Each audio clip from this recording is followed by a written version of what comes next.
Blog Talk Radio.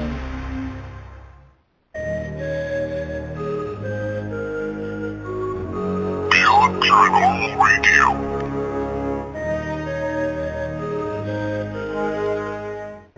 Who goes there? Nightmare.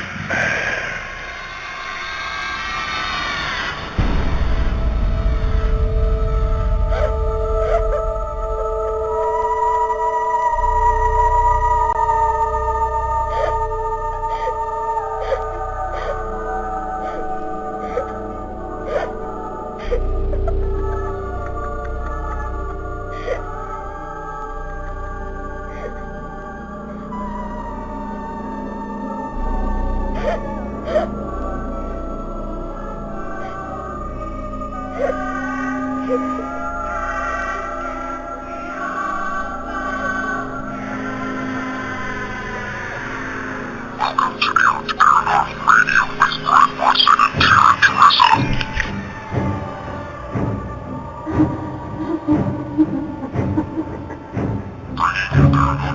you paranormal entertainment from ghosts to echoes and cryptid research.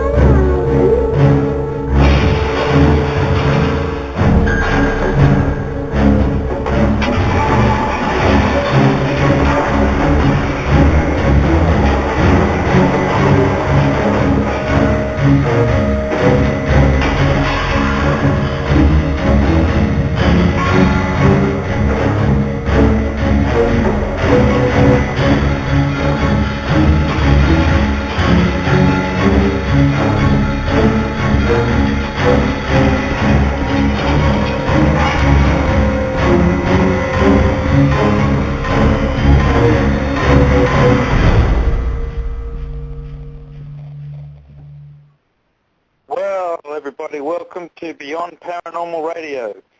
This is our first show, and I'm very excited to be here. My name is Brett Watson, and I'm the founder of Sin Australia, and I'm based out of Sydney. And for those that are wondering, the Sin actually stands for Spectre Investigative Network.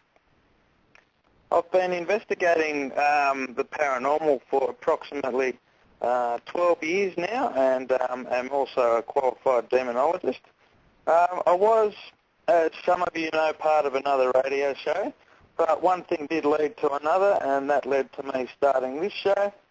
I have to say it's been a very interesting journey leading up to this endeavour, but in starting this, I have to say it reminded me of why that I love doing radio, and it has to be the amazing people that you meet on doing all this and the fun that you have. For those that don't know, we do have a chat going, which is at www.beyondparanormalradio.net, and it's a great place to be if you also have questions for the guests that we have on. Now, at this stage, I was going to introduce the co-host, Taryn Teresa, but unfortunately, Taryn last night had some family issues that she had to deal with, had to rush her daughter to hospital, so she's not able to make it, but I hope we can all send out some healing thoughts to Taryn and her family, because they've been going through a bit of a rough stretch there, but she'll be on next time, and we'll do some more introducing for her then. But tonight we have an amazing show. First up, we have Jodi Foster, who's coming on to discuss her book, Forgotten Burial, which I have to say is an amazing story. And after that, we have Susan Bell on, who's going to discuss Paranormal Expo and also expanding the follower base of the paranormal, and how we'd set about doing that. So right now I'd like to welcome Jodi to the show. Jodi is clairvoyant and has experienced a very frightening haunt when she moved back to her hometown in California. So welcome, Jodi. Hi, thanks for having me. No worries. Thanks for coming on. Yeah, I'm yeah. over in Well, California. In California, yeah, I'm in Australia. You're in California. It's Yeah. That's the amazing thing about the internet, isn't it? Like it's really made it a very, very small world. But it doesn't matter where you are, you can really there's no one you can really connect with. That you can't really connect with. Sorry. Yeah, absolutely. It's interesting. It's like such a different world now than it was 10 years ago or Oh, yeah, before crazy. internet when we relied on snail mail. Yeah, exactly. Yeah. So Jodi, with your story, I've noticed with your story that there's a fair bit of clairvoyance involved in this. Can you explain to me, talk to me a little bit about at what point did you realise in your life that you had the clairvoyance gift? Well, I write about this in my book, actually, Forgotten Burial, a lot, because when I was little, I had some experiences with the paranormal, but I grew up in the 70s in California, so Okay. I was a little kid then. So things were not, even though it was the hippie movement or whatever, people were not so open about the paranormal or understanding as much as they are nowadays. So my first encounter with the paranormal was when I was about 6 years old.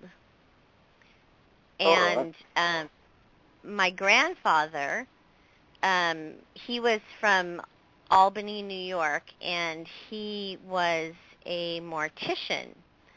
And so my grandfather actually was the one who introduced me to ideas of spirituality and the possibility that life continues after death.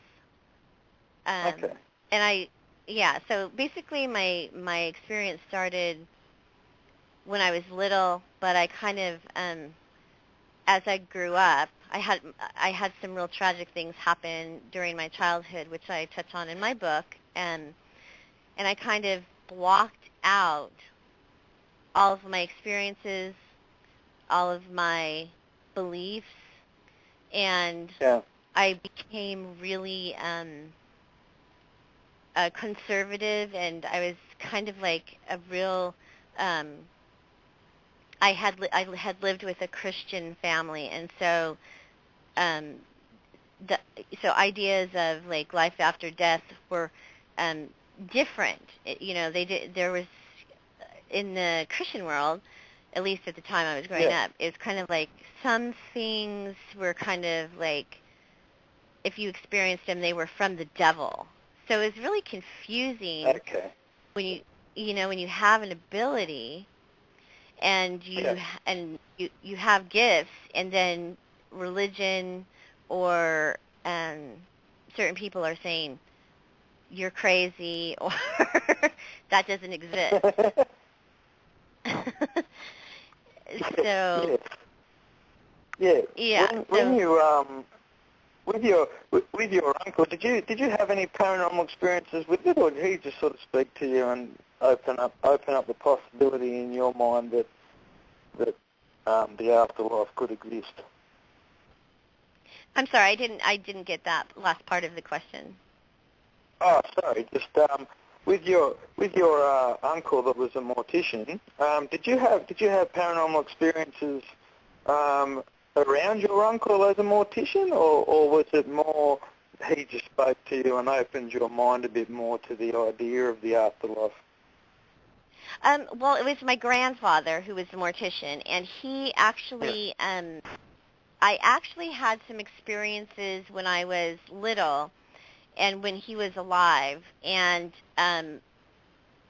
I wrote about this one particular incident that happened when I was about 6 or 7 years old with my grandfather, and we lived in the rural mountains of Berry Creek in California in the 70s, and one of his favorite pastimes was to drive me and my sister around because he was retired. He had this old Studebaker pickup from like the 30s, and so we would drive in the mountains with him. And one of his favorite pastimes was to visit old cemeteries, like from 1800s, 1900s. And so on this one particular occasion, he took my sister and I up to this old cemetery, and he would like to dig in old dumpsters,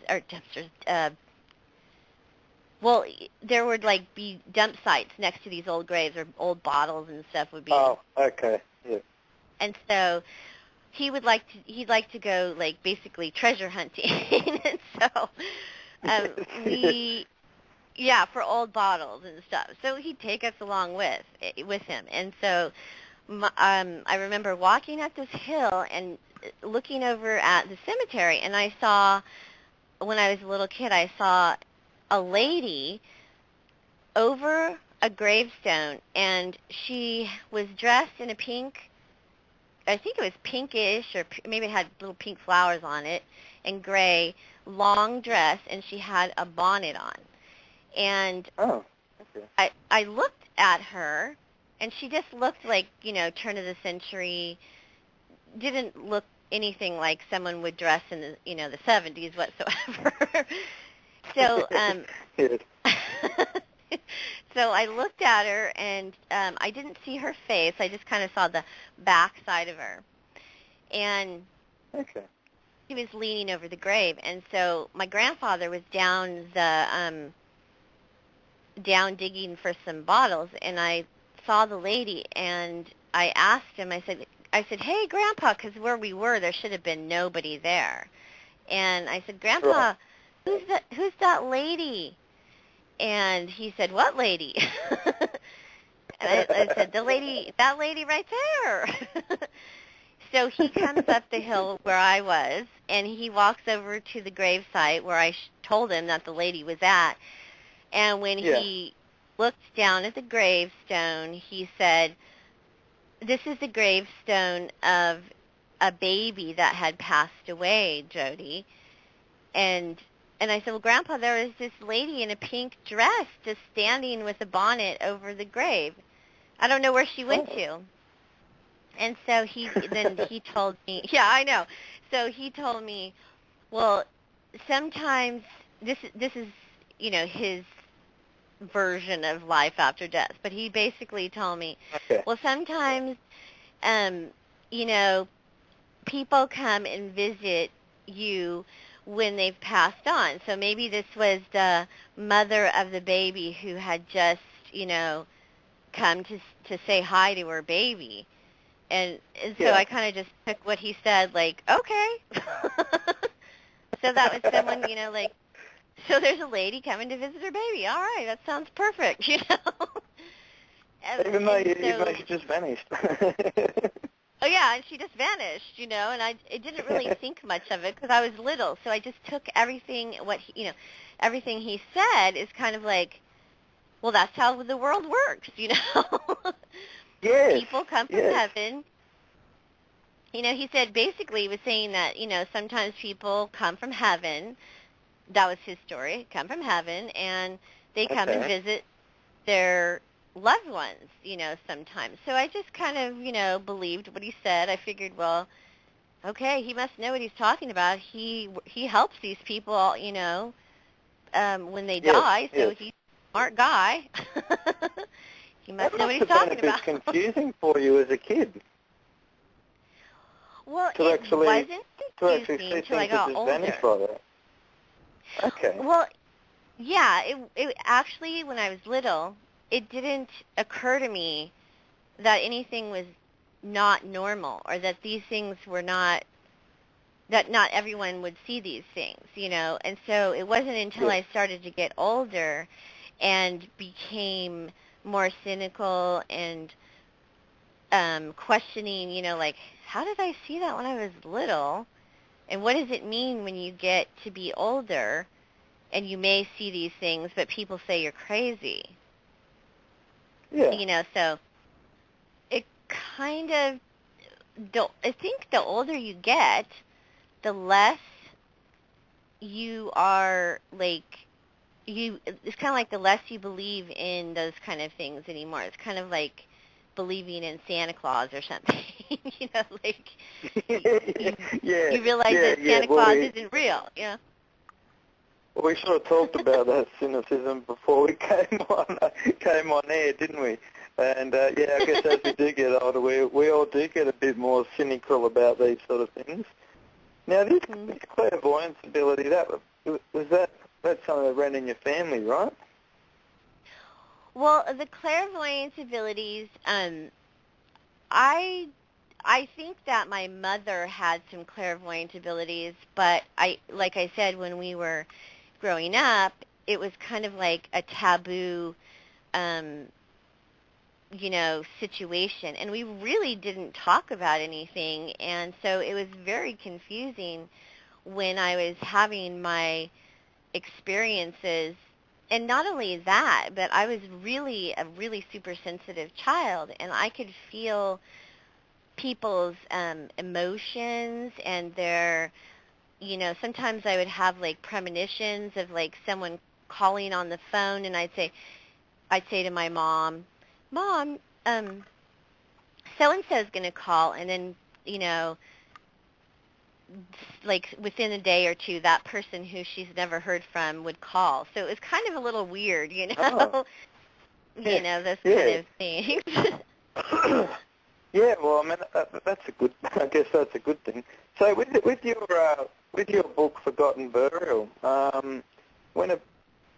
what happened that you decided to move back to your hometown with your daughter?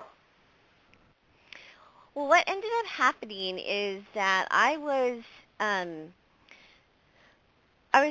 into a real skeptic and a real like Bible believing Christian, very black and white in my beliefs as I got older.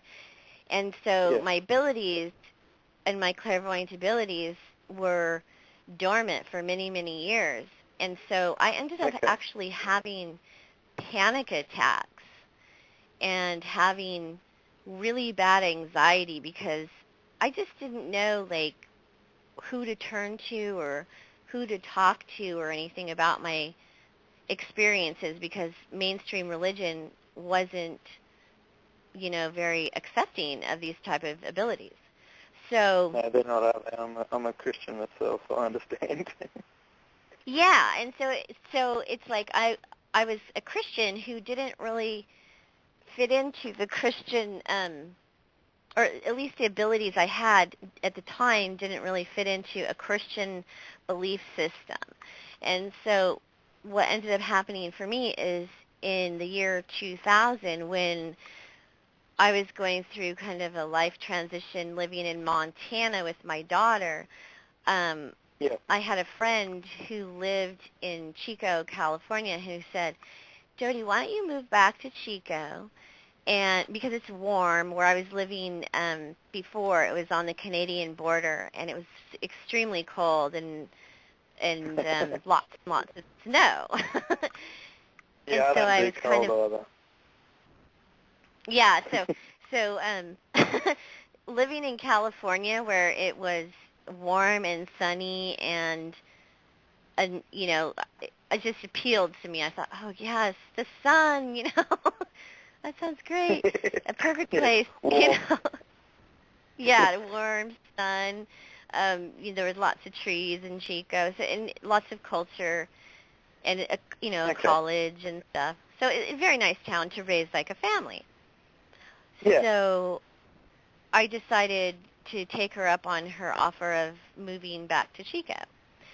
So my daughter and I moved in. We got on a train and we took a 3-day journey back to California, and we moved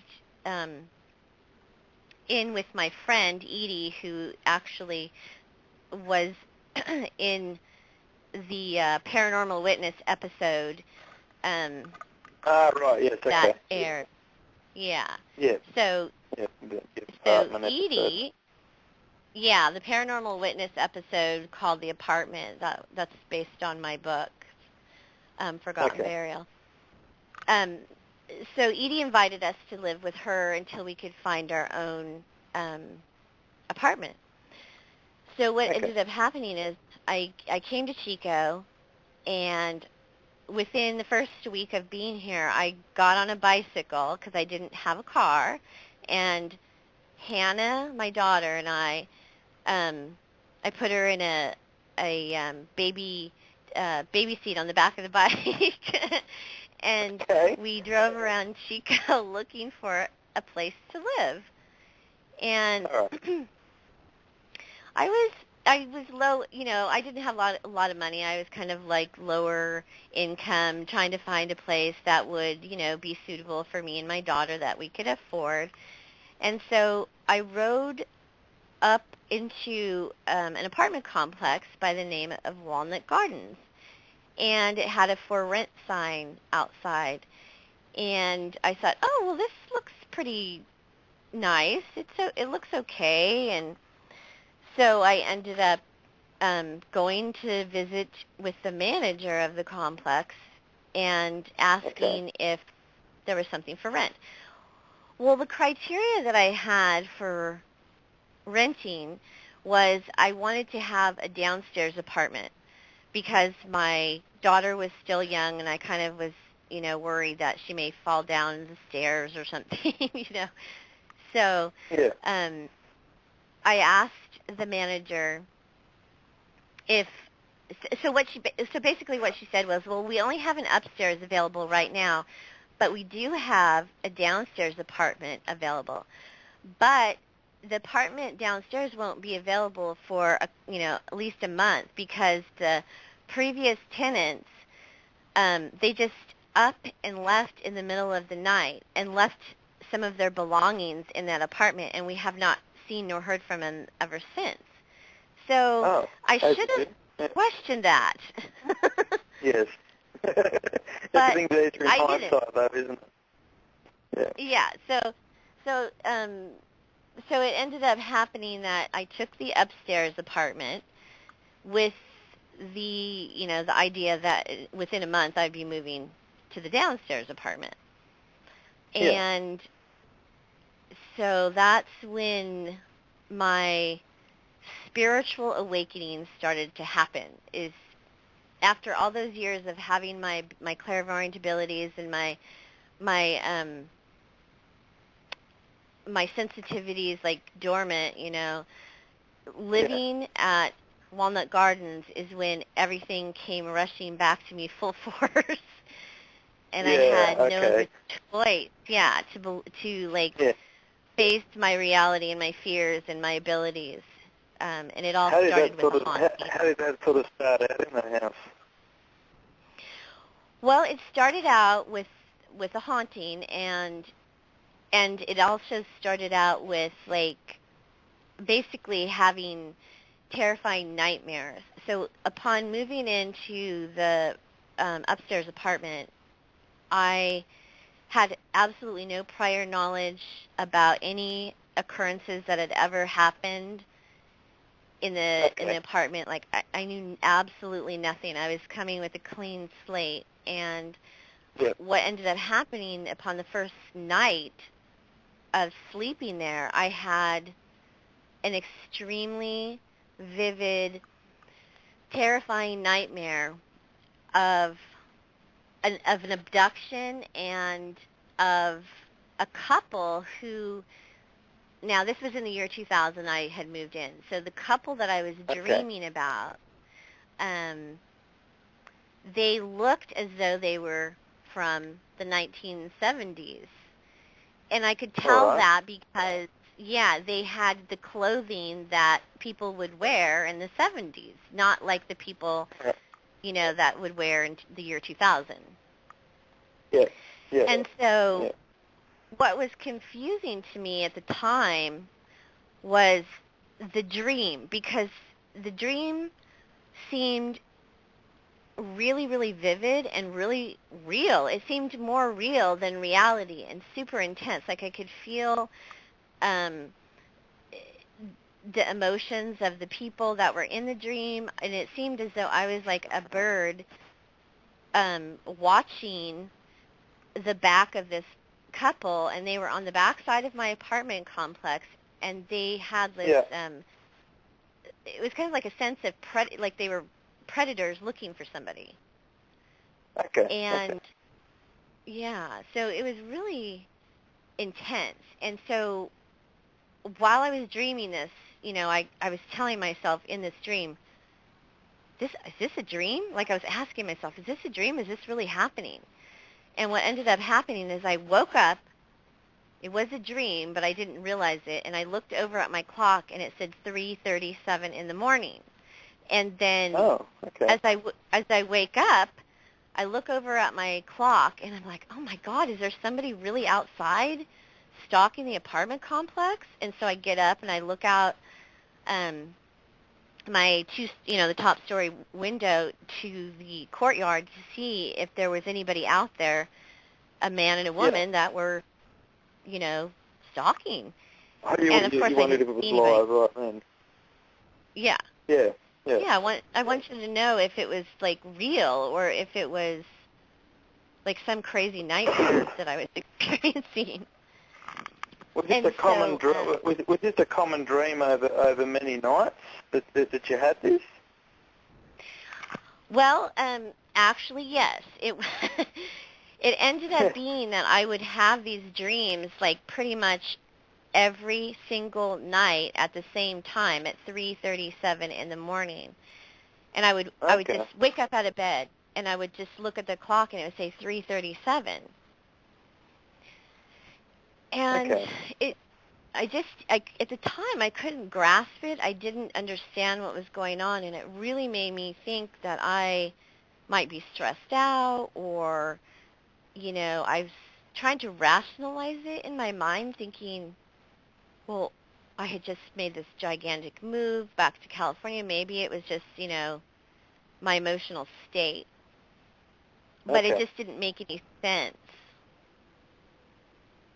All right. So, yeah. So, at what point did you kind of realise with these dreams that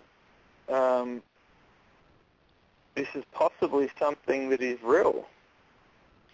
Well, when I started to experience, when in my apartment things started to move around.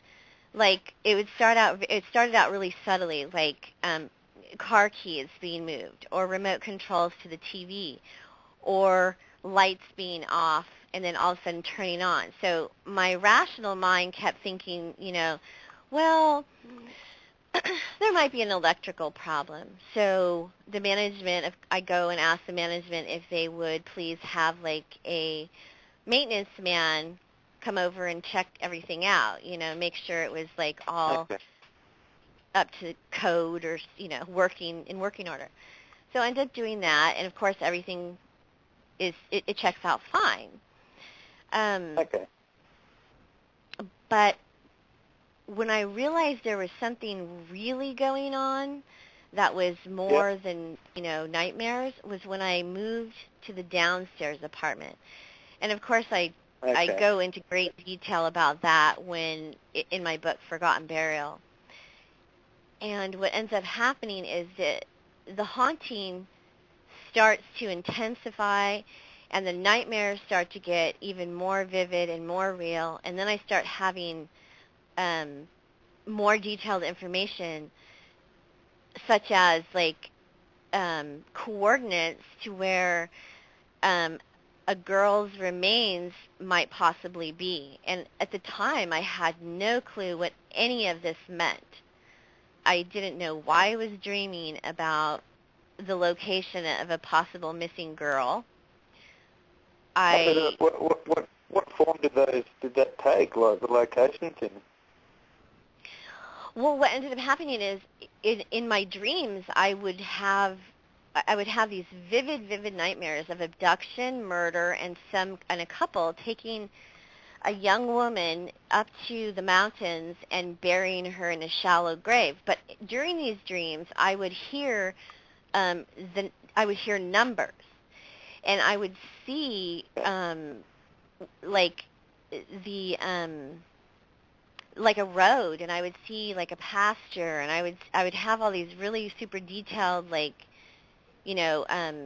things that I would remember, and I kept thinking, good Lord, why am I seeing this stuff, and how come I'm remembering it, And I was questioning my reality. I was questioning God. I was like, God, what is going, I was praying, and asking for answers, and come to find out, I wasn't the only one that was experiencing these the haunting. It was my friend Edie, the girl Misty, who I had come stay with me because I was like, oh my God, am I going crazy here, or is this really happening? So it ends up happening, to me, to Misty, to Edie, and to my daughter. And my daughter, Hannah... Well, I guess that helps with you feeling a bit more sane, doesn't it? What's that? I guess that helps you feel a bit more sane when other people start experiencing it as well, and you realise it's not just you. Yeah, absolutely. Once I came in, I was like, oh, okay, so you had something happen too, or you just saw that, that just happened, to both of us. And, of course, in my book, Forgotten Burial, I go into the great details of all of the stuff that happened that was just,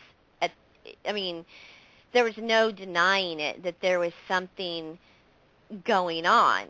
And it took some time for the for my understanding to kick in and to realize what the situation was about, what the haunting was about, and what the haunting was connected to. And so that occurred on one really, at the very end of my time living at the apartment complex, I was just at my wits' ends, and I was like, I can't stay here anymore. Something's got to give. And we had this extremely terrifying experience at the very, very end, Misty, Hannah, and I, where the apartment manager actually, we were outside kind of like, screaming into the house and saying, God, in the name of Jesus, please get out of here. Something's crazy. What's going on, my mind was thinking it was, evil from the devil, And the manager experienced that same night, her dog and the manager, Misty, Hannah, and I all experienced some strange anomalies that were just mind-boggling.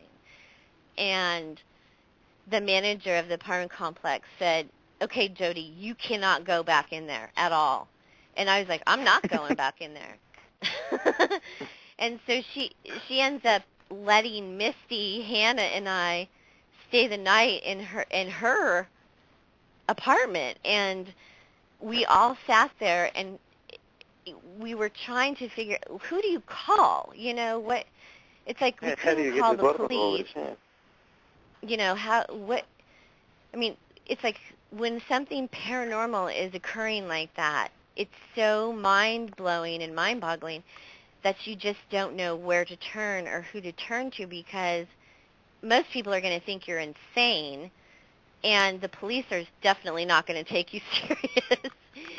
And no, they won't. No. So we didn't know what to do, and so we all prayed. We sat in the living room of the manager's apartment praying for answers, and the next day when the sunlight broke, I decided to walk outside because there was a pool in the center of the complex, and I took Hannah outside, and I just started to cry, and I prayed to God, and I said, God, I need to know if we're all crazy or if we're nuts, do we need to go to the mental hospital? Some group delusion, yeah. Yeah, like, do we need to get a family plan here or something? And do we all need to be on medication? What's going on? And So I was sitting there basically sobbing, and this neighbor had seen me outside with my daughter crying, and he said, "Hey," Okay. he walked up to me, "Hey, Jodi, are you okay?" And I said, "Not really. I think I might be insane," you know. And he goes, "Jodi, I want to tell you something." And he goes, "I've lived here 25 years," because that was the apartment complex was that old, or maybe older actually. And he said, "You know, there's been some strange things that have happened, and especially over there in that area of the apartment complex." And he said, "There's been more than one person, family, that has moved in and moved out and just up and left in the middle of the night." And I just about fell over. You know, I was like, "Okay, John," his name was John, and I said, "Okay, John, what is going on? What, do you know something?" And he said, "Well, I don't really remember all the details of the story, but in 1976, there was a girl and her boyfriend that used to live in that apartment." And I said, my heart kind of started pounding really fast, you know, and I was like getting dizzy, and I thought, okay, hold tight, Jodi, you're going to have an answer. Well, and apparently it was in both of the apartments that I had lived in were connected to the disappearance of a woman by the name of Marie Elizabeth Spanicky. Okay. And Marie Elizabeth Spanicky, he didn't tell me the name of the girl at the time, but he said, all I can remember is there was a missing teen from 1976, and what I know about the situation is that this teen may be allegedly connected to a couple by the name of Janice and Cameron Hooker, and Janice and Cameron Hooker were made notorious by an incident that occurred in 1977, and my heart's pounding at this point, like, what happened, you know? And he said, all the puzzle pieces falling into place in one conversation. Yeah, exactly. And so I'm like, what happened? What happened? And he goes, well, in 1977, Cameron and Janice Hooker captured a woman and held her as a captive sex slave under their bed for 7 years in Red Bluff, California. And I said, well, what does this have to do with my apartment, you know? And he said, well, Colleen Stan was the name of the sex slave that they had captured. He said Colleen Stan was known as the girl in the box or the 7-year sex slave. But what was less known at the time, he said, Jodi, is there was a possibility that the hookers were connected to other disappearances, and they were possibly allegedly connected to the disappearance of Marie Elizabeth Spanicky, who lived in the apartment complex and lived in the apartments that I lived in. And so Marie Elizabeth Spanicky and her boyfriend had come out to Chico, California from Ohio, and they were going to attend college here because there was, like I said earlier in the interview, this is a college town. Okay. And so in 1976, they, you know, were young kids with dreams of their future and whatnot, and so they, you know, had come out to go to college in warm, sunny California. And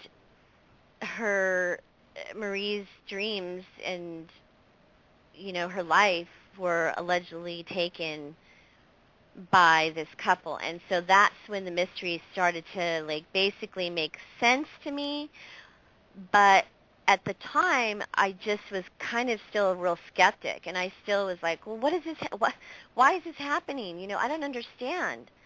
And so, come to find out, Marie Elizabeth Spanicky's body had never been found, and that's where my experience and my story and my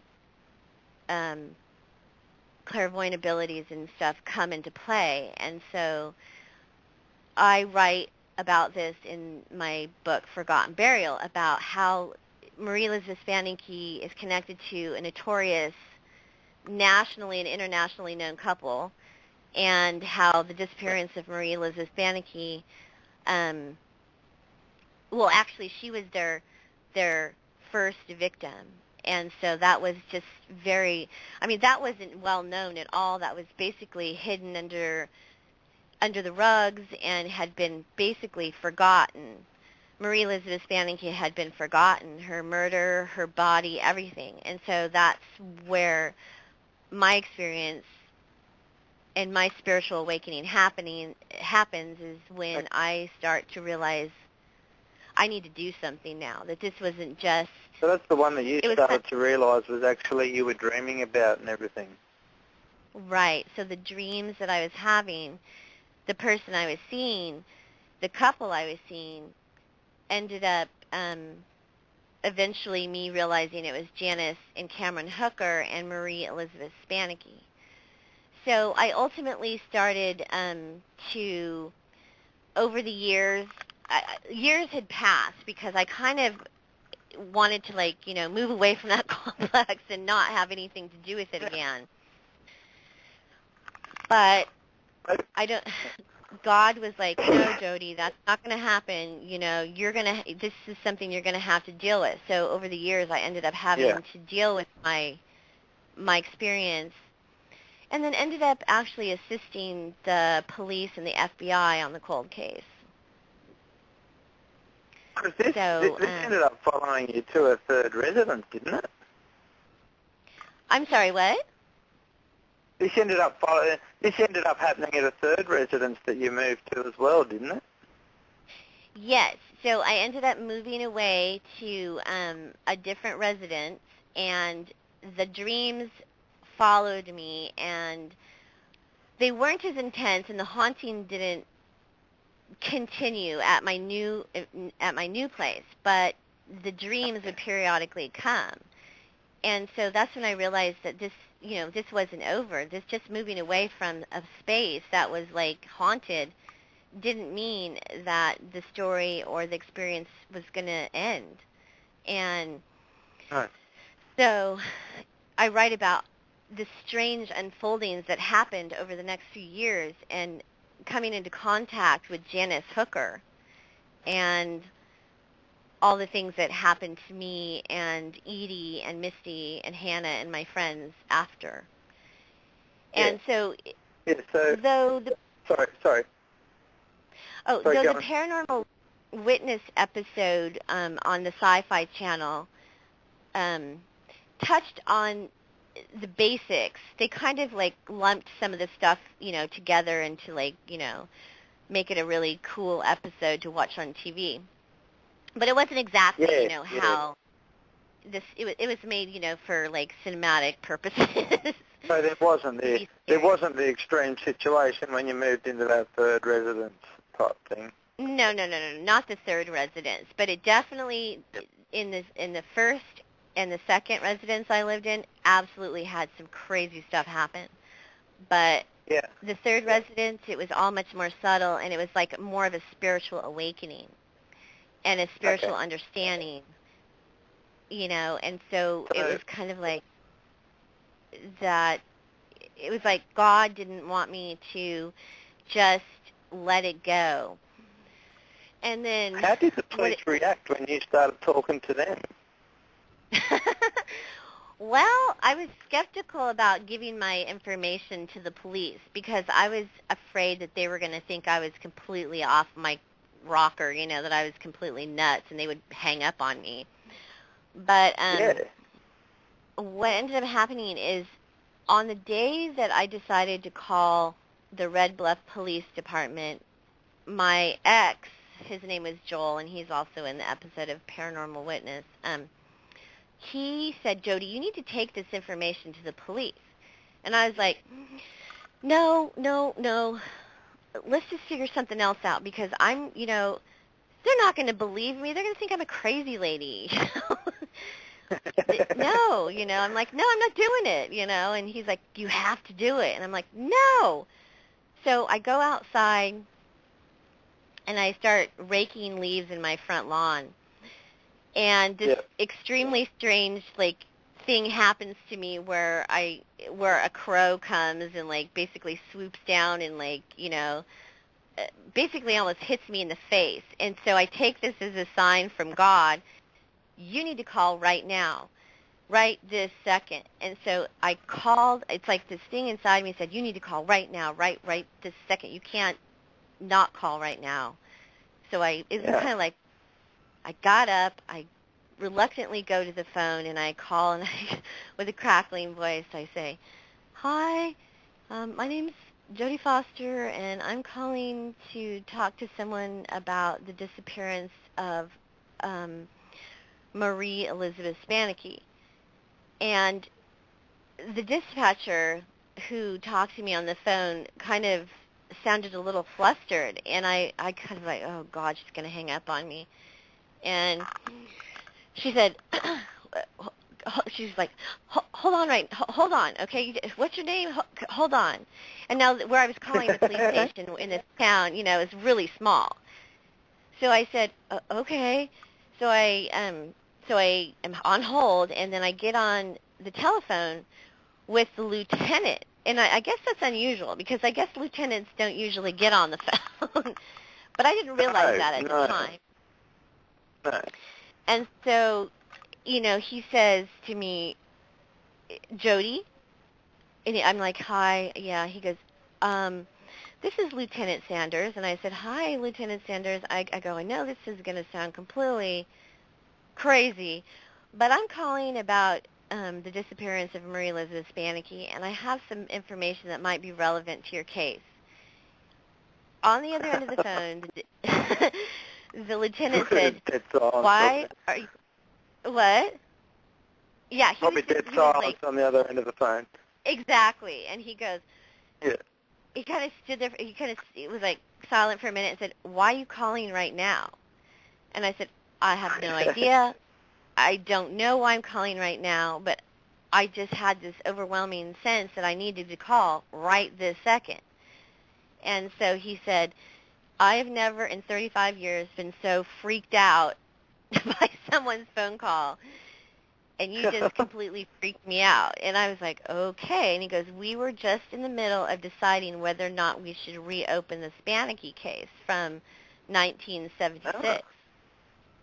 And I said, well, I don't know what you guys are talking about. And I go, I don't know if you believe in God or anything, but, and you might think I'm completely off the chain here, or I'm completely nuts, but I think whatever you're doing, you're on the right path, and I think I might have some information that might be relevant to your case. And so it was just this bizarre conversation of like, okay, Jodi, when can we meet with you? They totally believed me. He was like, what information? Because I gave him some of the information, which was not, the information that I gave him was not of public information. So it was information that I had that would absolutely not be in the public domain. Yeah, well, that would have helped your credibility straight out. Right, exactly. And so he was like, okay, so how do you know this? Unless you were connected to somebody that was connected to the case, or you were a part of this situation, how do you know some of these things that you're telling us? And I'm like, all I can say is it's divine intervention, because I have no other clue or no other reasoning for any of this. And so before I knew it, I was just like, I was being interviewed by detectives, by FBI. For 2 years, I was asked to be quiet, and they quietly would call me and ask me for information about the disappearance and about things I had seen in my dream, and, things that were, like I would give them information that, would help them to possibly locate the remains of Marie Elizabeth Spanicky, and I would give them information about what things looked like. The one thing that they would do is they would not let me go to the site where I believed that the remains were at, and so they basically kept me out of of the situation. It was like, I hate the word psychic because it just makes you sound like, like you're a lunatic, or it's like 1-800 call a psychic, like not very legitimate. But to be credible and to be someone that they could use, they didn't want me to know anything. They wanted to get the information from me. They didn't want me to go to any like locations or anything. They wanted to be able to go and search themselves, and they wanted to be able to like use me as a clairvoyant or as their psychic, but they didn't use that word. Okay, okay.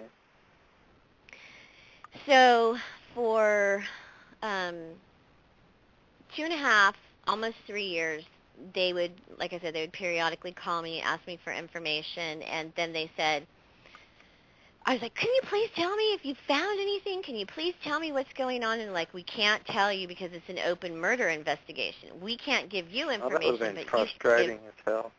Oh my gosh, I was so frustrated. And I'm like, well, can you tell me what's going on? And Detective Randall, who was the very first detective I worked with, he said, Jodi, soon enough you'll know how much you've helped us. Soon enough you will understand, but right now we can't go public with the information. And then the detective said, I'm going to come down to Chico and I'm going to take you out for a beer as soon as I can.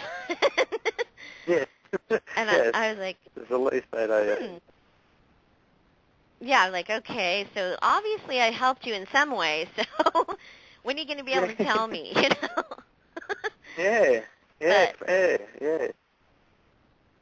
So eventually, when did you find out?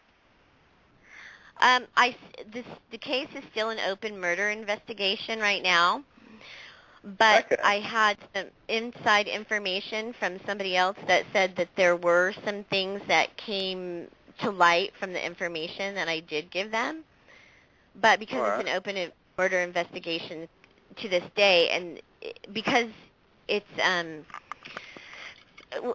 basically it's like all this like political and like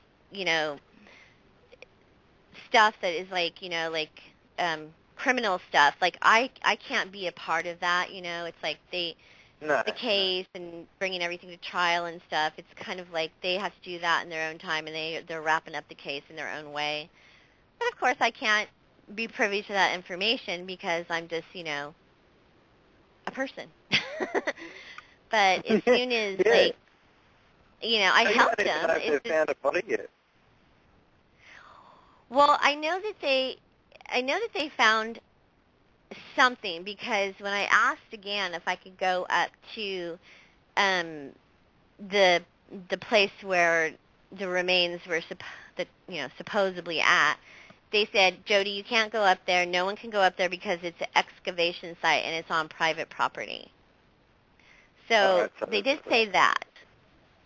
So I just, I can't say, oh yeah, they found all of her bones. That's a hint right there that they've found something. It's the whole excavation site.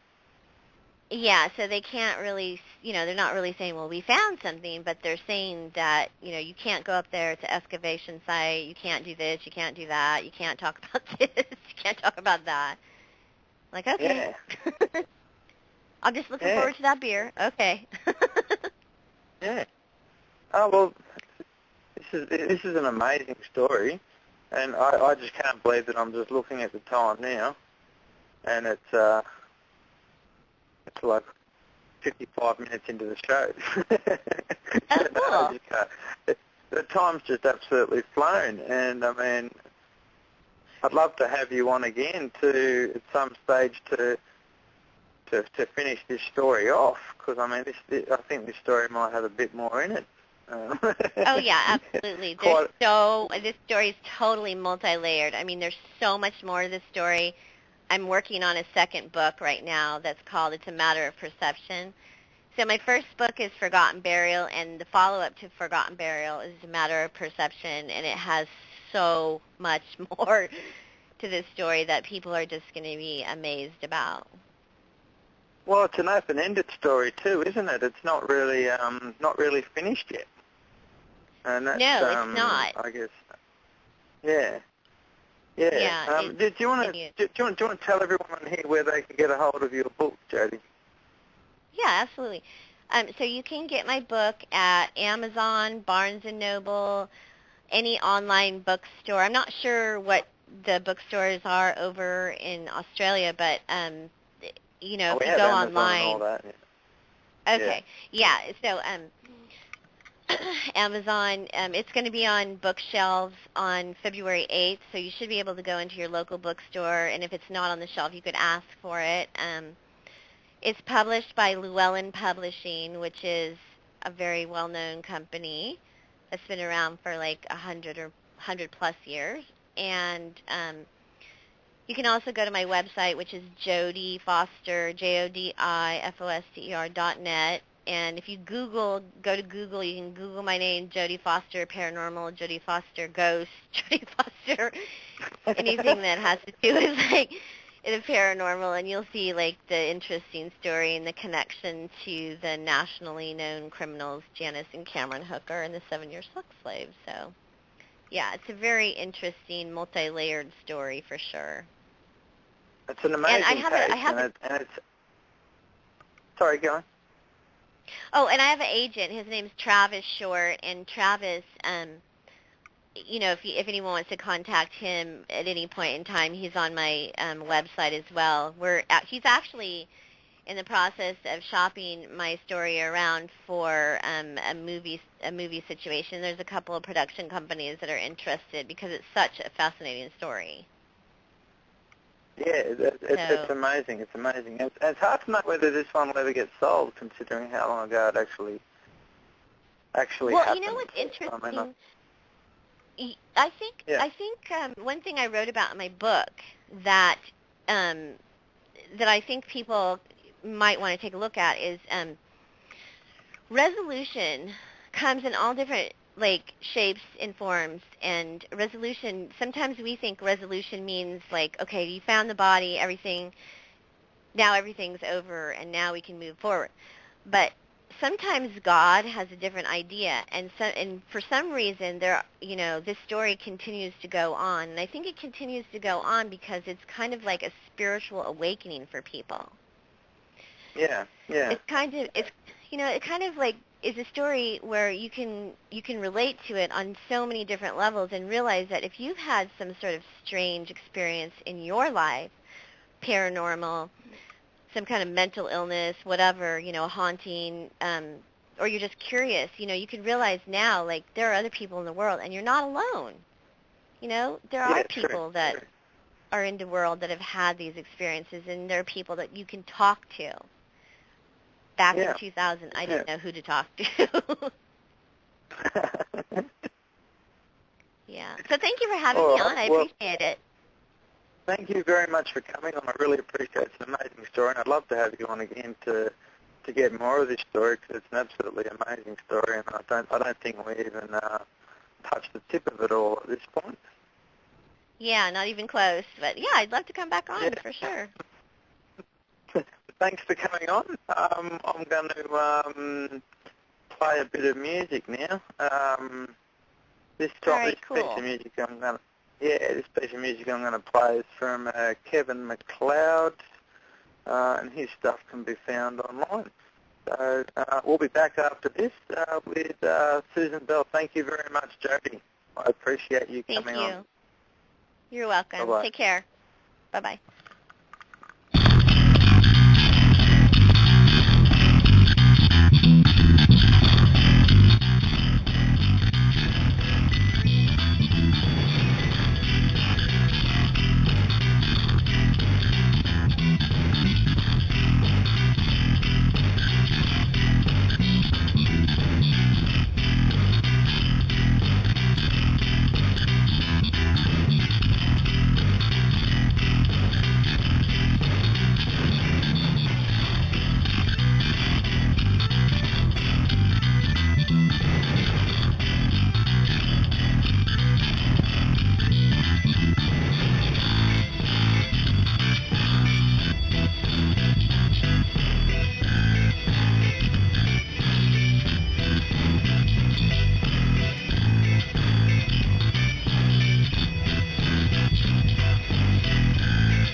are back.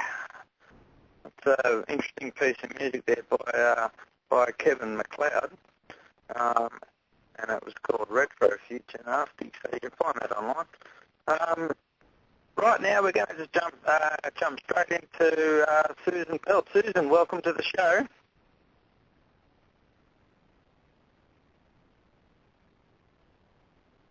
Are you there, Susan?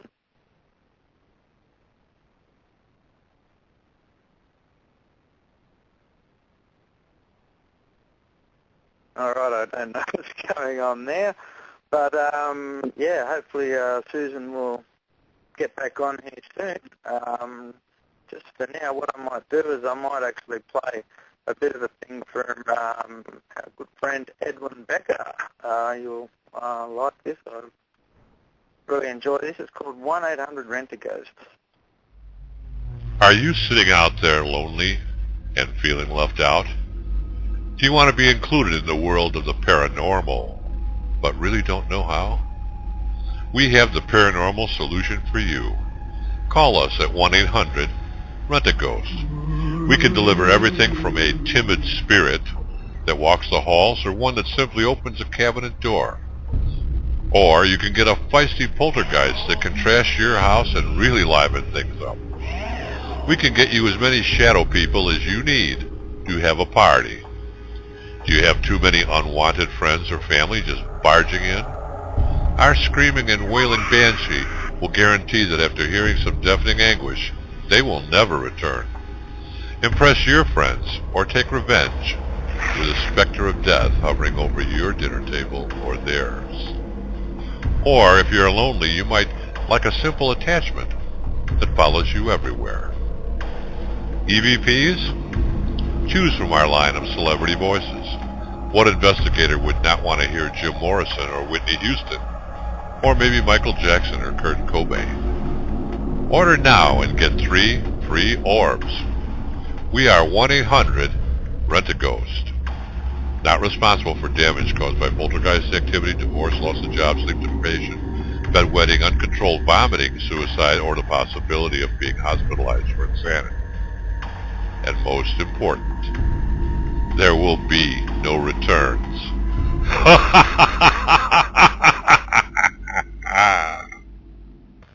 This is author Edwin F. Becker.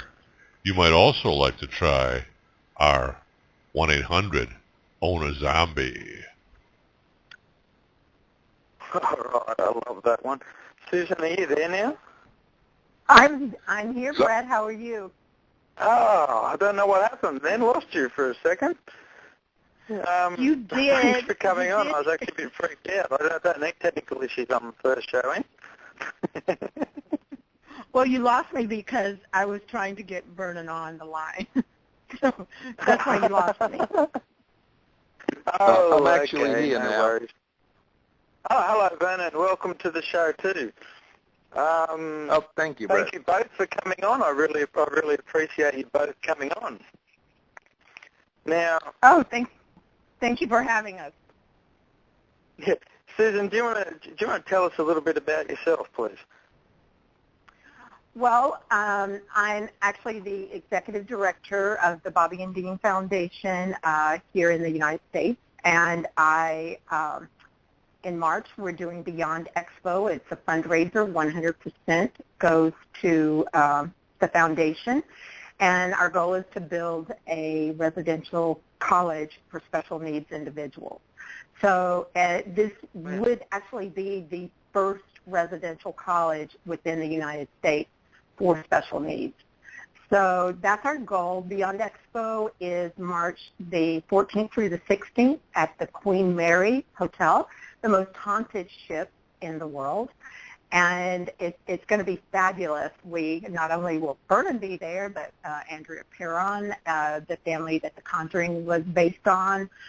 Jeremy Bennett is from Newfoundland, and he's going to be coming on board. Kelly and the Raw, Mike Loop. I mean, we just have so many incredible, people that are going to be on. Sean Piccinino, which his movie The Lackey is going to be featured on opening night, and Vernon did a cameo in that movie. But go to our website. It's www.beyondexpo.us. That sounds. Yeah, I've had a look. I've had a look at that site. It looks like an absolutely amazing expo, and all the people there, all the people going there, look absolutely amazing. So Vernon, Susan's actually dobbed you in for something that I'd really like to hear about. But first, can you tell us a little bit about yourself, and then I'll talk to you about what Susan dobbed you in for. Sure. I really, I'm probably the most boring of all of us here. Let me think. Tell me about myself. I'm an actor, producer, writer, and director. I've starred in or been featured in about 154 films and television series. And I started in Australia back in the 70s by doing Mad Max with Mel Gibson, and then I was brought to the States to do a couple of films over here, Weird Science being one, and then Commando with Arnold Schwarzenegger, and consequently I have continued working since, either acting or directing or whatever. Yeah, I have to say, being Australian, that Mad Max is probably the best Australian movie ever made. I'm probably going to get shot for saying that, but that's my completely unbiased opinion. Well, I am in total agreement with you. But Susan told me to ask you. Sorry, yes. Susan, go on. No, I was going to tell you that in the U.S. that Road Warrior, the Mad Max movie, is probably one of the most successful, if you want to call it a cult film. But Vernon still has followers that have followed him all these years, and it's just incredible the way this movie impacted people, and how people still, Vernon can walk down the street and they say, Wes, oh, there's Wes. So it was just an incredible movie. So I think I don't know how many Australian films that I've seen, but I think I kind of believe, I agree with you. Yeah, it really is. Like, if you ask any Australian about Australian movies, the first movie that usually comes up is probably Mad Max. It's probably the first movie that comes into people's minds here. But Vernon, I've been told to ask you about is it Barney? Oh, Barney. Yeah, Barney, that prehistoric wank. Yeah. Yes, I actually attended my goddaughter's 3rd birthday, and they had Barney there, and she was terrified of Barney. So about halfway through the proceedings, I decided that all the kids should join me in a Kill Barney exercise. So we all stomped around the backyard in the house screaming, Kill Barney, until the guy left. And it was really, okay, so it was a lot of fun. Well, Vernon had all of these little kids. I mean, there were 15, 20 Vernon. And he had all of these little kids marching around. Barney was, scared for his life. And he's like, are they really going to hurt me? And I'm like, no, they're not really going to hurt you. But they were just like screaming, kill Barney, this kind of thing. And Vernon was leading the pack. And Vernon's wife, Grace, and I were like, Vernon, Vernon. And Vernon was just marching around leading the pack. So most people don't get to see that side of Vernon. And it's just, he's so comical and he's so much fun to be around that, I tell him all the time that he missed his calling. He should have been a comedian because he's so great at it and so natural. And just dry humor. So many things he does. Well, the funny thing totally about crazy. that is if Barney knew that he was from Mad Max, I can understand Barney being a little bit frightened. Well, yeah. Yeah.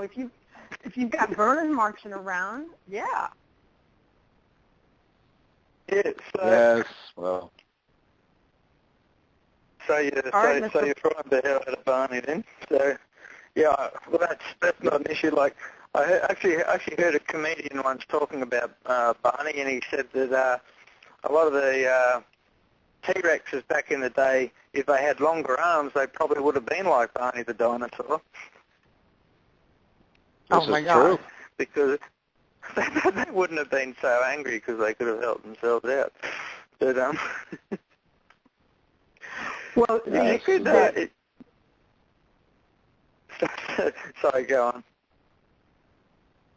No, No, I was just going to say it- with those little short arms, they really couldn't do a lot, could they? I mean, they just had to stand there and be frustrated. Yeah, that's right. So, yeah, so they all would have been like Barney, dancing around going, I love you, you love me. But anyway, moving right along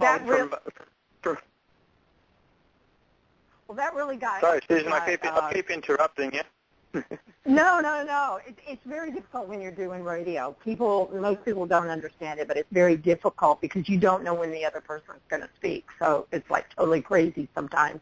But the fact the singing is what really got Vernon, because he was like, I will kill this man if he doesn't stop. If I hear I love you, you love me one more time, I'm going to go after this guy. And he was laughing, when he said it. But the kids just, when you see somebody, like you were talking about, Vernon and the Mad Max character and everything, but when you see somebody like Vernon and you're a little kid, you think you would be intimidated. These kids love him, absolutely love him. And, they were, Jodi was 3, so they're marching around, and, all these little kids are like 3 and 4, and they're following Vernon wherever he goes. So that tells you the character, of Vernon. He's a kid, I guess, but it tells you the character of him because, he just has this way that he, people want to embrace him because he's actually a good guy.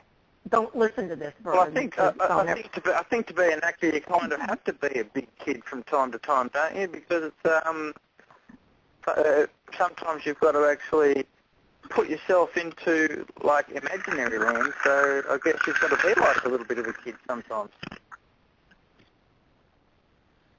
Yeah, I think it's a little more than sometimes. I think you have to be like a kid all the time. It's just so one keep big yourself fun like that game. at all times. It's fun. So I Susan, enjoy it. Travis as well was talking about the concept of expanding the paranormal's base, the follower base. And you have some theories on being able to do that? Well, I kind of think that sometimes you have to mix things up. And, it's gotten to the point, particularly in the United States, I don't know how it is in Australia, but it has gotten to the point where, the market is just flooded. And there's so many paranormal shows. Here, the stations, the networks are canceling a lot of the paranormal shows because, it's kind of been there, done that type thing. And they're kind of running out of things to do. So,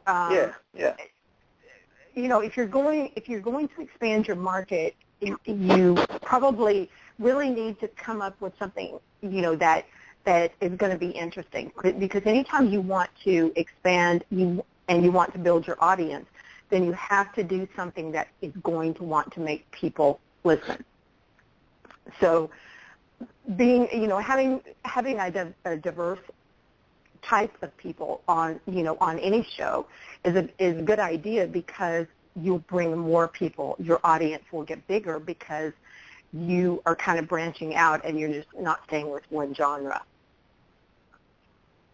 Yeah. I think in Australia here, the biggest issue here is that very issue. I think is that it's such a small clique of a market that's really into the paranormal in the scheme of things. Because I mean, Australia is a fairly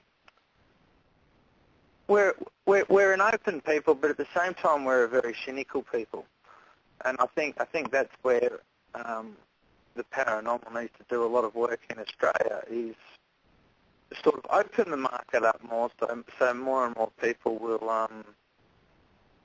will be happy to become interested in the paranormal, if you know what I mean.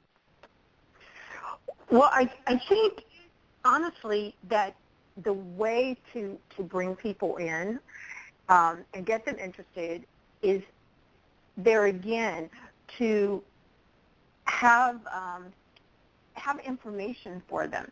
Say, look at this, have classes on, like, auras, things like that are fairly easy to do. You may not think they are, for most people.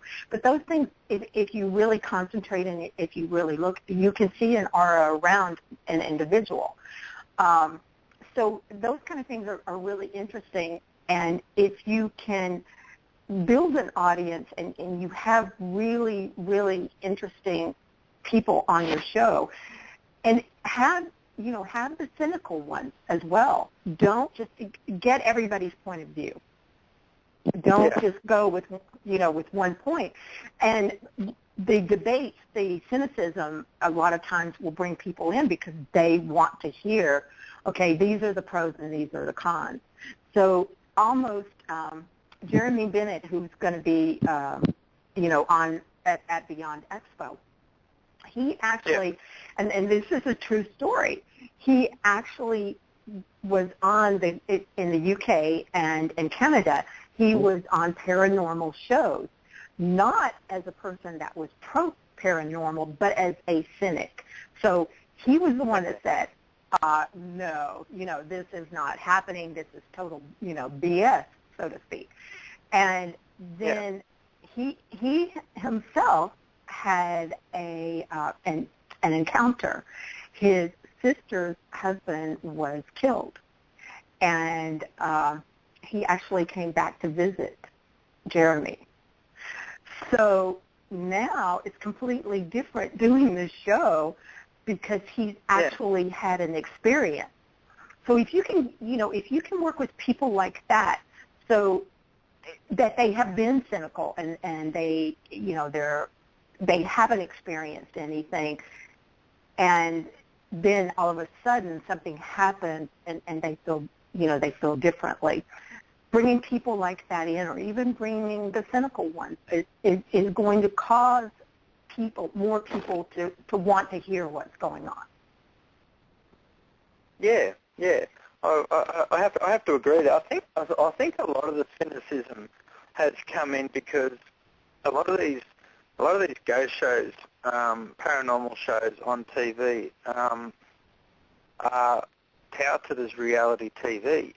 But the issue is when you're talking about networks, a lot of times they've been caught out, well, for lack of a better term, faking activity.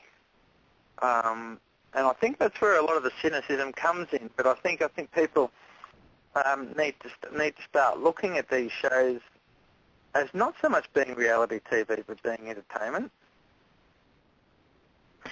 And I think that's exactly what they are. If you notice, most of these shows, I would say a large percentage of them, do not have a proclaimed psychic or medium on the show with them. And because if someone really is gifted in that area, they're not going to fake it. They don't want to fake it. And it goes against everything they believe in to fake it. So that's why, that's my opinion. You don't have, you don't have trained people. You don't have people that from the time they were, 5 years old, they could see things and those, those kind of things. If you don't have, all you have are machines, and they don't show the ones that, that you don't get anything. They cut that stuff out. So they have to fake it, and, they just have to make entertainment the way it is, because otherwise nobody's going to watch. Anytime anything is scripted, it's not reality. That's just the way I look at it. If it's scripted, it's not reality. Yeah. And I know Vernon has some input on that, because he and I were just talking about that on last Saturday night. For instance, we were just talking about reality shows. So, Vernon, give us your take on reality shows. I'm sorry, reality who? I know. I seriously, I don't think there is such a thing as reality shows on television. Everything's scripted and redone and edited to make it work the way they want it. It's entertainment with a new name, and it's cheap and easy to make, so they go ahead and make it. But even reality shows, so-called, are starting to run out of business because it's becoming incredibly expensive to do them. The people they have in those shows become stars in their own right, and they want to be paid a lot of money. And that's exactly what happens when you've got a TV show. So, what's the difference? Well, and I think, there's so many networks now that's almost all they have are quote-unquote reality shows. But, Vernon, you can't tell me that Honey Boo Boo is scripted.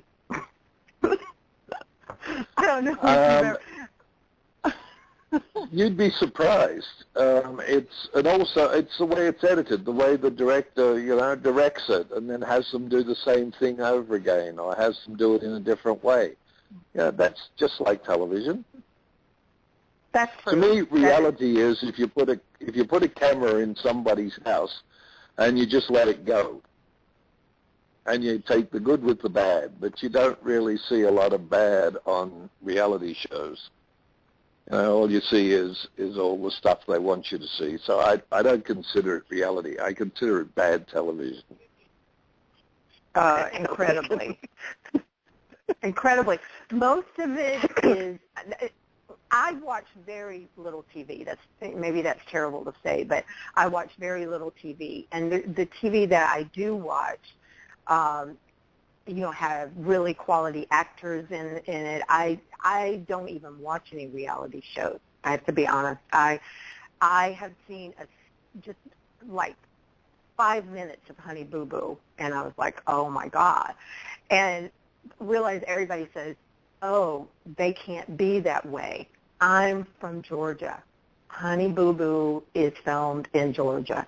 I can tell you that there are people in Georgia who are the same as the way they're portrayed. So what is Honey Boo Boo? Pardon me? I'm a bit confused. What is Honey Boo Boo? Well, people think that a lot of it is make-believe. I'm telling you it's not. There are people that live in the country and things like, country part of the state. And it's not just Georgia. You will find it in Alabama and Tennessee and, different areas, because that there's a mentality of kind of and it's probably in other states too, but I know for sure because I grew up in Georgia. I went to college in Georgia. I know Georgia. I love the state. Atlanta's one of the most beautiful progressive cities in the world. But there are areas that, the people are very much like whatever Honey Boo Boo's real name is, and I'm not even sure of that. And then you have Duck Dynasty, which is a total craziness because the guy, Phil, I think it is, was an English teacher. And so I don't even understand that one. I make any sense of that one. So I think, for the most part, I totally agree with Vernon that it's just, to me, it is just a travesty. It is taking programming and just making it crap. And that's what I think about most reality shows. And reality though sometimes is better than if you really just let the camera roll, like Vernon said. That might be better than a lot of shows on TV. I'm just gonna play something on here, and then we'll come back. If you heard, but did you guys hear that Rent-A-Ghost one before? Okay, say that again. Did you guys hear the Rent-A-Ghost audio that I played before? No, I didn't. I was having trouble dialing in. It doesn't matter. This one's a follow-up to Rent-A-Ghost, and it's called Own a Zombie. This is author Edwin F. Becker. My success with 1-800-RENT-A-GHOST has been such that I have a whole new enterprise. It is for those that are out there thinking, man, I can't wait for that zombie apocalypse. Well, I have the answer for you. Dial 1-800-OWN-A-ZOMBIE. You'll be the center of attention wherever you go. What a surprise those Jehovah's Witnesses will get when they knock on your door. Are you the black sheep of the family? Just think of the terror you can bring to the next family gathering. I'll bet you never knew fat old Uncle Ned could jump tables and run so fast. Or, take your zombie to the next high school reunion. Have you ever seen a zombie twerk or do the Harlem Shake? And then go after all those a-holes that made fun of you in high school. Laid off from your executive job? Take your special friend to the boardroom to help you say farewell to your boss. You will add a whole new meaning to budget cuts. Neighbors giving you a problem making noise?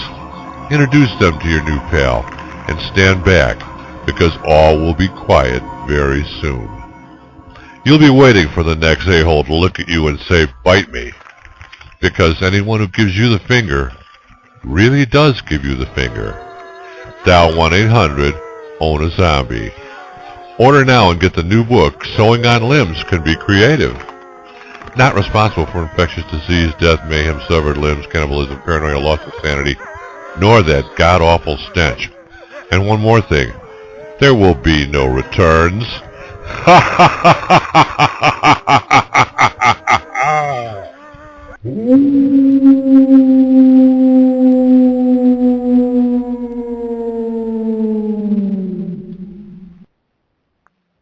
All right, we're back, and we're talking about expanding the follower base within the paranormal. We've just been talking about on television shows and that sort of thing.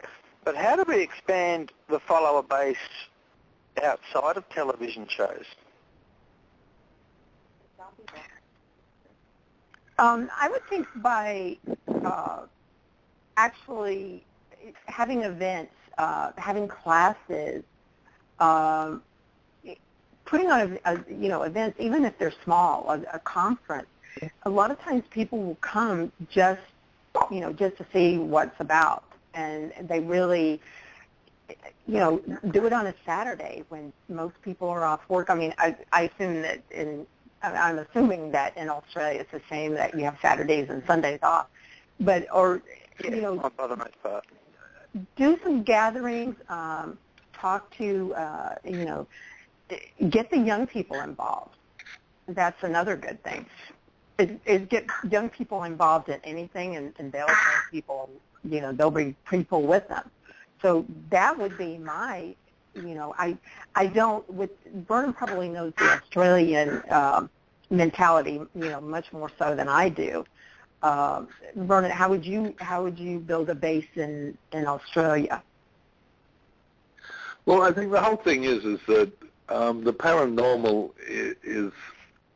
covers a lot of things, and you've got zombies, you've got your werewolves, your vampires, your ghosts, your goblins, the whole 9 yards. And I mean, over here, and also in Australia, and I guess around the world.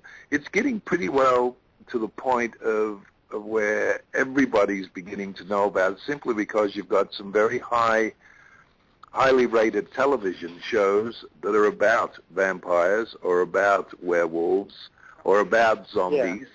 Yeah. And here in the States, they have zombie walks, they have zombie parties, you have people doing a lot of things, the ghosts. And I think what it is that people get involved in it from that point of view. You've got all the kids nowadays, or it's been for quite a while, who wear the very dark clothing and the black makeup, the goth, which is all based into that same kind of thing, to the paranormal, to the afterlife, to the afterworld. And I think it's just a matter of following up on that the base is out there, people are involved in this, people are doing it, and people are enjoying it. And you've just got to give them something that they will want to watch or they will want to participate in. I think it's that simple, whether it's Australia or America or Europe or wherever. Yeah, I think a lot of the groups here and in the States too, I think, have started cottoning on to the idea of having even free events to try and get people in and get people keen and get people watching all this stuff by getting people along to ghost hunts that are free or paranormal investigations that are free. And yeah, I think that's a really good start too, where they're heading with that. Yeah, I think. Sorry, I was just going to say that I think that what Susan's doing, and that is a good thing too, because by having paranormal people at a convention and having people that are considered to be superstars in the paranormal world at a convention, you're also opening it up to all those people who may be skeptics or may be believers or just want to come to see what it's all about. So you're getting a lot of people who may not have wanted to or may want to find out exactly what it is, and you have the best people in the business there. So I think that also helps and brings people into what into what's going on and to what you're doing. Yeah, yeah. Sorry, Susan, go ahead. No, I was going to say, one of the things too, the reason I think that I keep going back to diversity is because even if you have someone, let's say that you have a Vernon Wells, and Vernon's going to bring people on his own because of his following. I mean, he's done horror movies, he's done crazy stuff like Mad Max. So people are going to come and see Vernon. And then when they see, oh wow, Andrea Perron is here, and gosh, what her family did. Let's hear about that. Or let's go with Kellyanne the Raw, who had a near-death experience. Or oh my gosh, maybe I'll just test Mike Loop and see, if he really can tell me anything. So even if you have something, when you have diversity in it, it brings a huge amount of people together, and all of them can learn about different things. So that was one of the reasons that I wanted to have more than just, paranormal within the, within Beyond Expo, because I felt that we all had somebody to, some things to contribute. And even though skeptics or cynics or whatever, if they actually hear somebody talking and saying, oh my gosh, I got a reading from Peter Serrano, and he told me everything, this kind of thing, then that's going to bring more awareness to it. The one thing that I have the most problems with, and I hope people in the paranormal community don't really get angry at me for saying this, but I think the thing that I have the least comfort in is anything that they're actually using machines to do. I just don't there's so many variables in that, and that's the one thing that I'm skeptical about. And Which my family. Are you skeptical about there? Yeah, I mean it's mainly my family, the females on my mom's side of the family, we're pretty well gifted.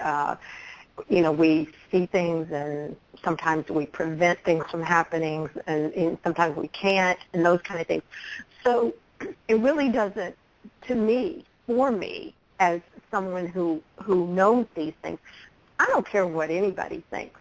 They can believe me or they cannot believe me. It really doesn't matter to me, because I know. Yeah. I know what my capabilities are. I know what my family, how we didn't talk about it to anybody, because we didn't even tell my dad's side. We didn't talk about it to my dad's side of the family, because, people think you're nuts. And so not so much now, but, back when I was growing up.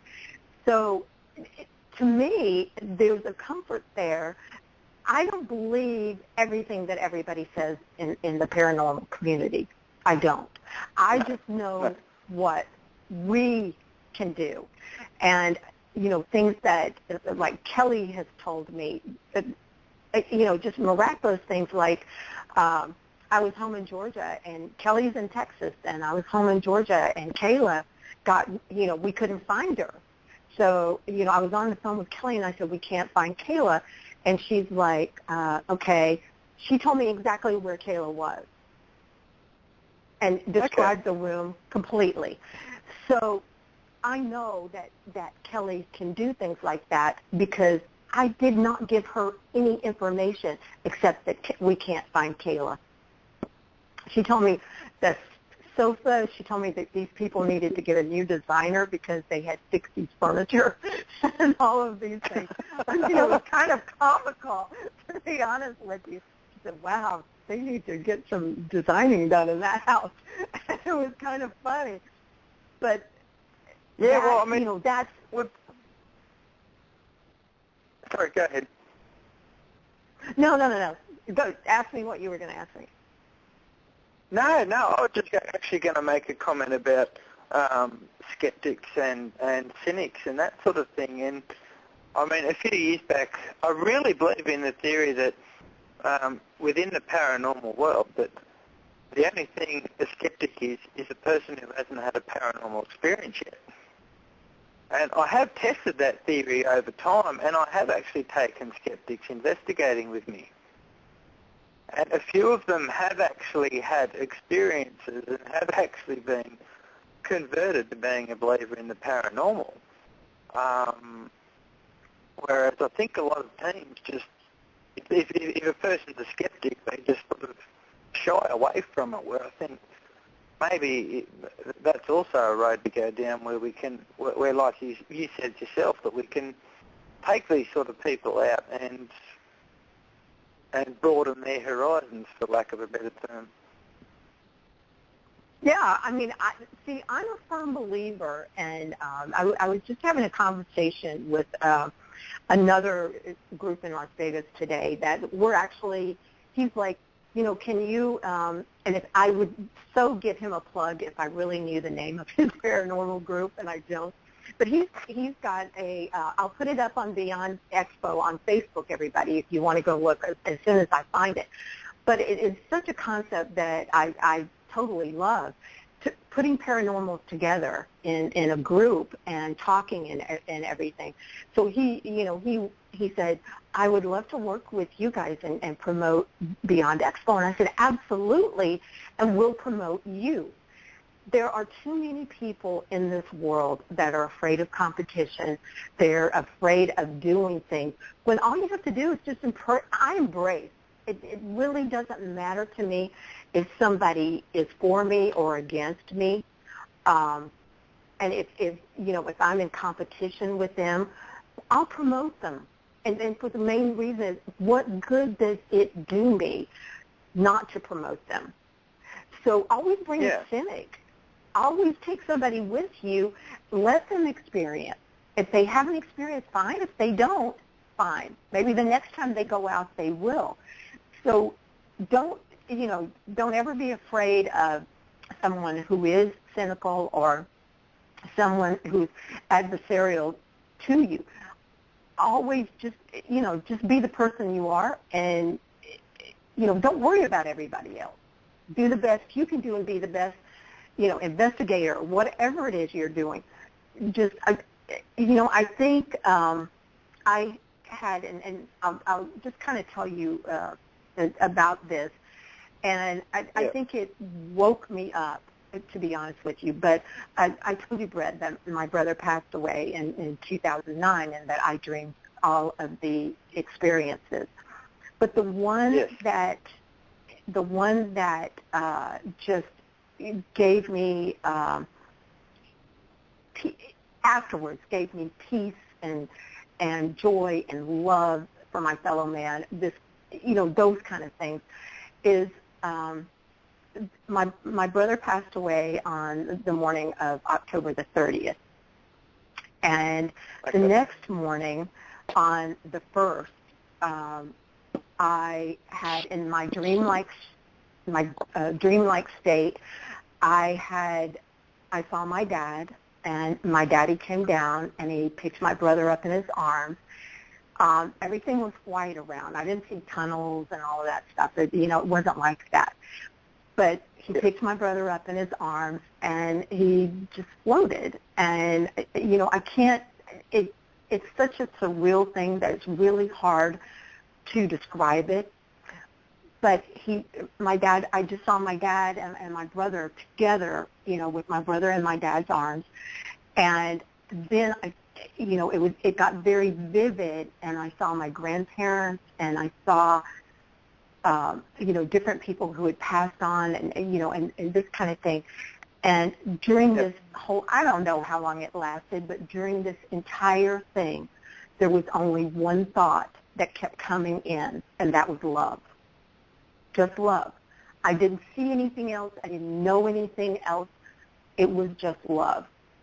So I think our world and our countries, we're all in the biggest poop spot ever because we've forgotten, what it's like to love and be good to your neighbor and be kind and be gentle and love one another. And I think we've forgotten that, and I think that's why our world is in the mess it's in, is because we just can't, I know that there's a yin and a yang, and I know all of these things, good and bad, evil and good, and, all of these things.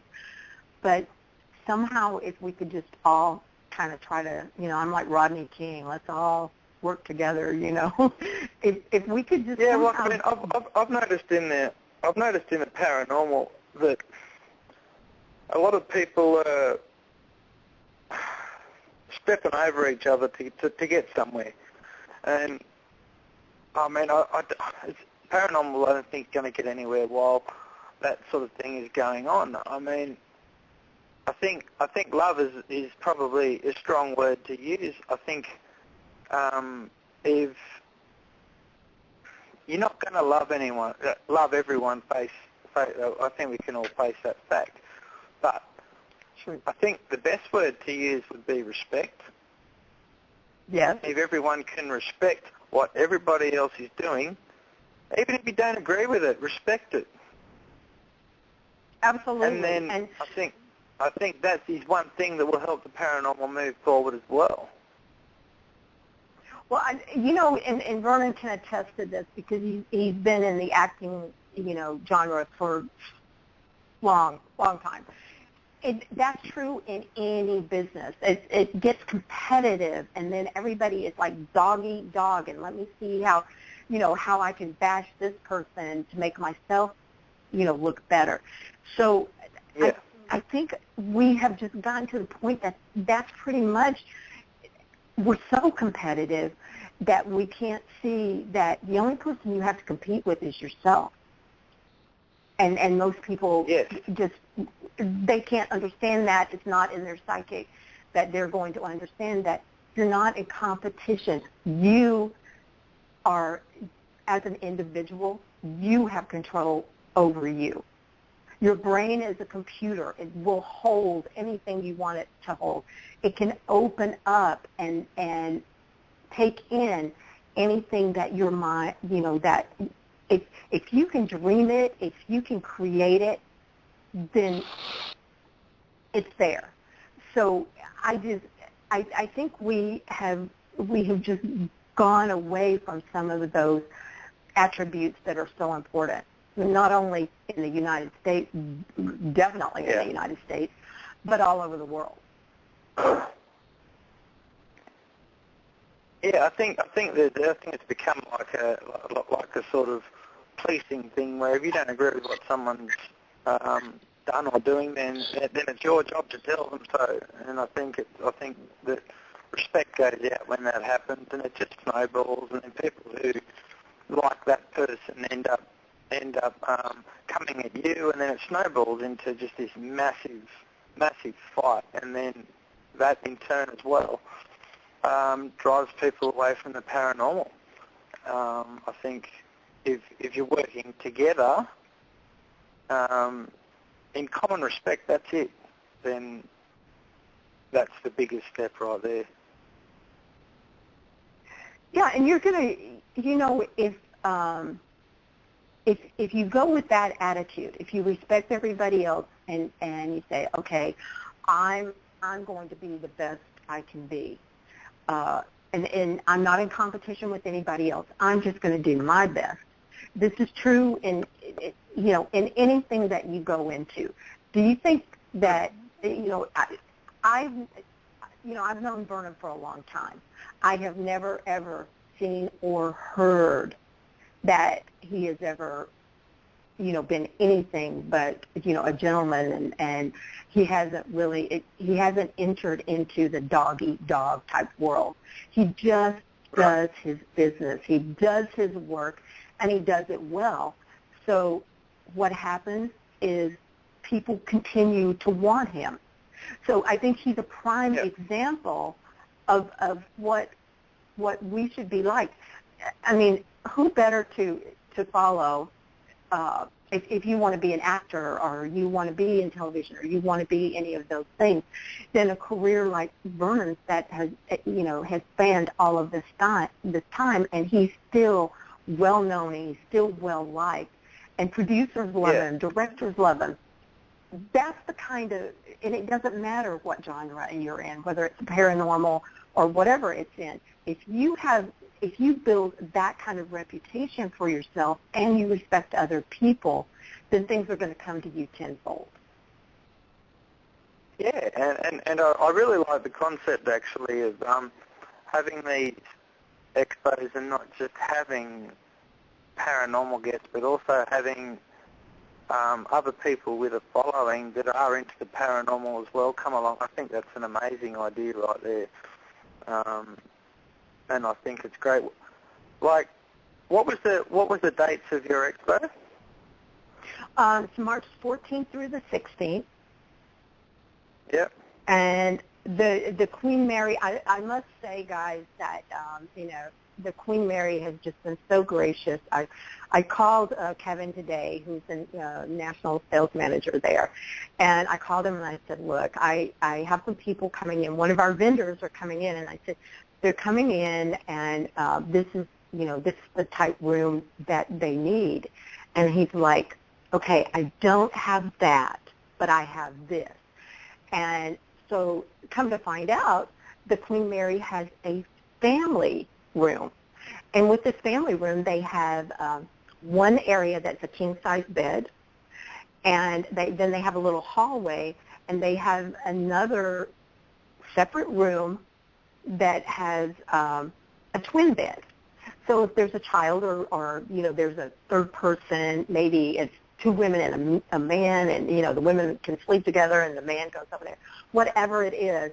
So they just pulled out and said, okay, we're gonna get a rate of like $50, $60 less. We're gonna give you that rate, and we're gonna save 5 rooms for you with that. So I really want to give them a shout out, because they are probably the easiest people to work with, and made my, it just made me, when I called Kevin and I asked him, and he said, you know that we love you here and we love what you're doing. So whatever you want. He didn't even, go any higher to get approval. He just said, okay, I'm going to do it. If they fire me, they fire me. And so that, that kind of warms your heart when somebody is being that generous, and because that was not in our room block. And I really want to give a shout out. People, if you have not been to the Queen Mary, it is awesome.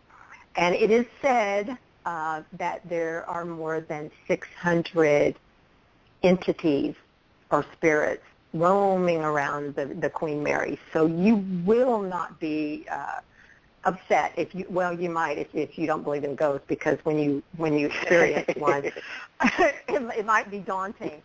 But we're also doing a seance in the first class swimming pool. That is, it looks like a dungeon, people. I'm telling you, because it's all dark in there, and of course they don't use it anymore. Horrible. Oh, it is. I mean, it scares me. I can't even. I was like, whoa. And but we're going to be doing a seance on Saturday night, so you don't want to miss that. We only have room for 15 people in the seance. And Michael, that place is most definitely up on the top of my bucket list to go to. I really, really, really have to get over there to that place. It's an awesome place, and we're just so fortunate that the Queen Mary for a while stopped. They didn't allow any paranormal conventions and things to come in, and so we're just very, very fortunate. Yes, we're one of, I think they haven't really had anything in about 5 years or 3 or 4 years. It's been a while. So okay. There's a lot of jealousy going on, Brett, that I was actually able to secure it within the paranormal community. They're like, how did she do that? Why did, what? I used magic, okay? It was magic. It must have. I know. It's fun. And Vernon, like I said, Vernon's going to be there. Sean Piccinino is, he's just a brilliant actor. Vernon can tell you. Guy Grundy, who is a fellow Aussie to you guys, he will be there. I'm trying to think of some of our other, Steve Pisa, who is a master in martial arts. And Sean and Steve, and actually Guy as well, are helping us with training programs for special needs individuals. And they're they're awesome guys to work with. So I'm just so thrilled that they'll be there. But we have so many good people. And Brett, I've already extended the invitation to you. I would love for you to come. Yes, I'd be there with bells on if I could. I know. Unfortunately, as a single parent, it's a bit hard for me to get over there. But if people want to come along, where do they go and book in? It's all done on the website. We're using PayPal, and everything is on there. Vendors, we're starting, to really get vendors coming in. And they're coming from all over the United States. So right now we have an incredible price on the vendor booth exhibits. So go and just click on, it'll say vendors, and so just click on that, and it'll give you all the pricing information. All the tickets, entrance, all of that is on the website, and you can it'll go straight to PayPal, and once you do it, I get a total confirmation. You get like a receipt, and I get the same receipt, so I know exactly who does what. The Queen Mary, I must tell you, please do not wait till that day to get everything, because the Queen Mary has security, and you have to go through security, and they would have to know pretty much that you're going to be coming to the event before they'll let you on board the ship. So getting early and if you want to stay at the Queen Mary, you better call. All you have to do is call the 800 number, and tell them it's Beyond Expo and Film Festival, and you'll get our preferred rate. All right. No worries. Well, I think it's time to finish up. I want to really thank you guys coming on today. It was awesome having you on. It's a very interesting discussion. So thank you, Vernon. Thank you, Susan. Pleasure. Thank you. Thank you for having us. We really enjoyed it. Good luck with your show. If there's anything I can help with, all I am is a Facebook message away. Thanks very much for that. No worries. And so we'll end the show here. Thanks very much. I'm sure I'll speak to both of you on Facebook at some stage. Have a great night, and we will see you all next week. Thank you for tuning in to Beyond Paranormal Radio. Goodbye, everybody. Bye. Bye. When we talk, it's